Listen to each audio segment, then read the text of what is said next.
అజ్ఞానం అంధకారంను పోగొట్టే దేవుడే శివుడు. తన శక్తితో సర్వ జగత్తుని నిర్వహిస్తున్నందున ఆ శక్తిని అమ్మగా కొలుస్తున్నాం. తామిద్దరిలో ఎవరు గొప్ప అని బ్రహ్మ విష్ణువులు సంవాదించుకున్న వేళ శివుడు ఆద్యంతాలు లేని తేజోలింగ రూపుడై వెలసిన రోజే మహాశివరాత్రి పర్వదినం. విశ్వేశ్వరాయ నరకాంతక తారణాయ కర్ణామృతాయ శశిశేఖర ధారణాయ కర్పూర కాంతి ధవళాయ జటాధరాయ దారిద్ర్య దుఃఖ దహనాయ నమః శివాయ. భోళా శంకరుడు ఆశ్రిత భక్తవత్సలుడు భక్తుడైతే చాలు ఈ అఖిల చరాచర జగత్తులో ఏ జీవరాశి అయినా ఆయన దృష్టిలో సమానమే.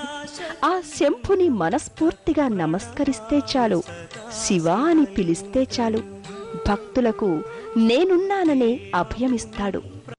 గంగాతరంగ రమణీయ జటాకలాపం గౌరీ నిరంతర విభూషిత వామభాగం నారాయణ ప్రియ మనంగ మదాపహారం. అసలు చిత్తశుద్ధి లేని శివపూజ బాండశుద్ధి లేని పాకల్లాంటిది అన్నాడు ప్రజాకవి వేమన. అలా పూజించిన ఓ చిన్ని సాలెపురుగు, పాము, ఏనుగు తమ భక్తి ప్రపత్తులను చాటుకోవటంలో పోటీపడి చివరకు ప్రాణాలనే కోల్పోయి భక్తులకు ఓ పవిత్ర పుణ్యక్షేత్రాన్నందించాయి. పన్నగమొక్కటి ప్రతి ఉదయమున ఎన్నో మణులను తెచ్చేది, నిన్నే పూజించేది.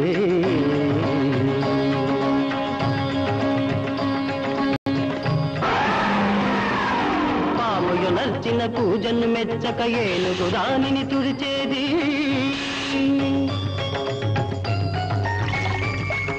వేరే పూజలు చేసేది.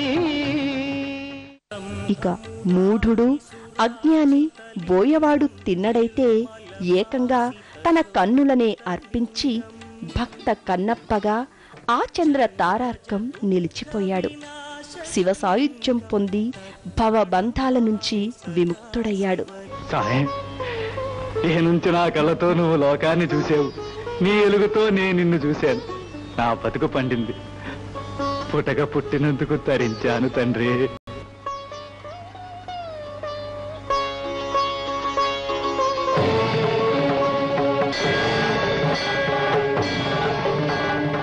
మరి మూడో కను నిద్రొత్తే ఎలాగా అనుకుంటున్నావా?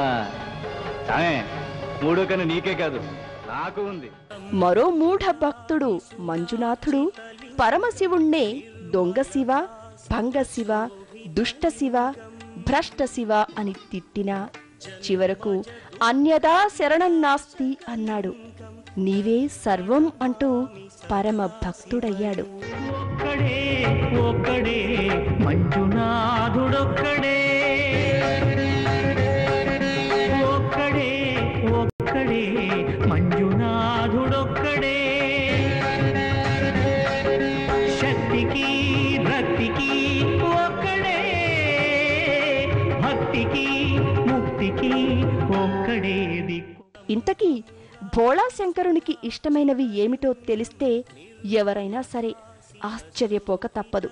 పత్రాల్లో మారేడాకు, పుష్పాల్లో జిల్లేడు, మల్లి, తుమ్మిపూలు, పాలల్లో ఆవు పాలు, జలాల్లో గంగాజలం, జపమాలల్లో రుద్రాక్షలు, స్ఫటికలు, ఫలాల్లో కొబ్బరికాయ, శరీర లేపనాల్లో తెల్లని భస్మం, లోహాల్లో బంగారం, క్షేత్రాల్లో వారణాసి, మాసాల్లో కార్తీకం, పక్షాల్లో బహుళం, తిథుల్లో చతుర్దశి, వారాల్లో సోమవారం, పర్వతాల్లో హిమాలయం, పండుగల్లో మహాశివరాత్రి ఆయనకు ప్రీతికరమైనవి. గంగాతరంగ రమణీయ జటాకలాపం గౌరీ నిరంతర విభూషిత వామభాగం నారాయణ ప్రియ మనంగ మదాపహారం. అంతెందుకు శంకరుని గొప్పతనం గురించి వర్ణించాలంటే మాటలే చాలవు. లోకంలో సహజంగా వినిపించే మాట పురుషుడే అధికుడని. శంకరుని విషయంలో మాత్రం అది సరికాదు. శంకరుడు తన భార్య పార్వతిని నిరంతరం గౌరవిస్తూనే ఉంటాడు.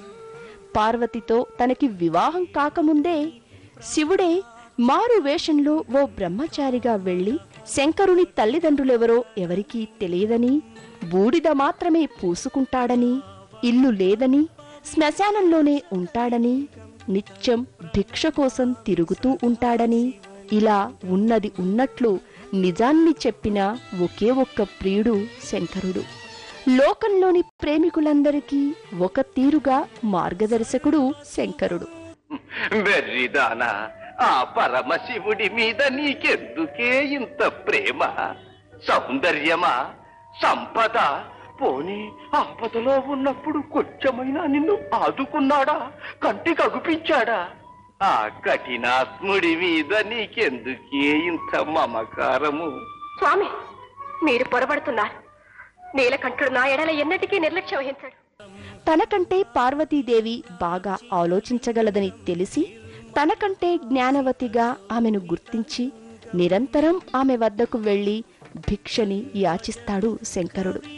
ఆయన చేతిలోని పుర్రే మన తల మీద పై భాగానికి సంకేతం కాబట్టి ఆయన ఆ అన్నపూర్ణ నుండి గ్రహించేది జ్ఞానభిక్ష తప్ప మనిషిలా అన్నం మాత్రం కానే కాదు అంటారు పండితులు. అందుకే అన్నపూర్ణే సదాపూర్ణే శంకర ప్రాణవల్లభే జ్ఞాన వైరాగ్య సిద్ధ్యర్థం భిక్షాం దేహి చ పార్వతి అంటోంది శ్లోకం. అష్టదళో పరివేష్టితలింగం సర్వసముద్భవ కారణలింగం